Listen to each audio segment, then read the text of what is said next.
નમસ્કાર મિત્રો, સ્વાગત છે આપ સૌનું। તો મિત્રો, હાલની જો આપણે વાત કરીએ તો ગુજરાત રાજ્યની અંદર હવે આગામી 5 દિવસ સુધી ભારેથી અતિભારે વરસાદ છે। એવામાં મિત્રો સૌરાષ્ટ્ર અને કચ્છના અલગ અલગ વિસ્તારો તેમજ દક્ષિણ ગુજરાતના આ વિસ્તારોની અંદર મિત્રો ભારેથી અતિભારે વરસાદની આગાહી હાલ વ્યક્ત કરવામાં આવી રહી છે।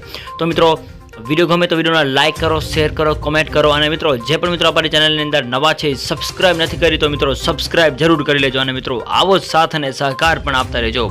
તો મિત્રો હાલની આપણે વાત કરીએ તો એક નવું લો પ્રેશર સિસ્ટમ બનવા જઈ રહ્યું છે, જે અહીં આપ મિત્રો જોઈ રહ્યા છો તે હાલ સૌરાષ્ટ્રના વિસ્તારો તેમજ કચ્છના વિસ્તારોની અંદર ભારેથી અતિભારે વરસાદ વરસી રહ્યો છે એવો અહેવાલો મળી રહ્યા છે। તો બીજી બાજુ મિત્રો આપણે વાત કરીએ તો રાજ્યની અંદર અલગ અલગ વિસ્તારોની અંદર કચ્છના અને સૌરાષ્ટ્રના વિસ્તારોની અંદર મિત્રો 15 થી 20 ઇંચ જેટલો વરસાદ પણ નોંધાયો હોવાનો અહેવાલો મળી રહ્યા છે। આ સાથે સાથે મિત્રો આગામી 3 થી 5 દિવસની જો આપણે વાત કરીએ તો જે આ નવી સિસ્ટમ બની છે એના ભાગરૂપે રાજ્યના અલગ અલગ વિસ્તારોની આપણે વાત કરીએ તો કચ્છ, જામનગર, દેવભૂમિ દ્વારકા, પોરબંદર, જૂનાગઢ, ગીર સોમનાથ, અમદાવાદ, ગાંધીનગર અને સાથે સાથે સુરત, નવસારી, વલસાડ, તાપી, ડાંગ વગેરે વિસ્તારોમાં પણ મિત્રો ભારેથી અતિભારે વરસાદ જોવા મળી રહ્યો છે એવું અનુમાન લગાવવામાં આવી રહ્યું છે।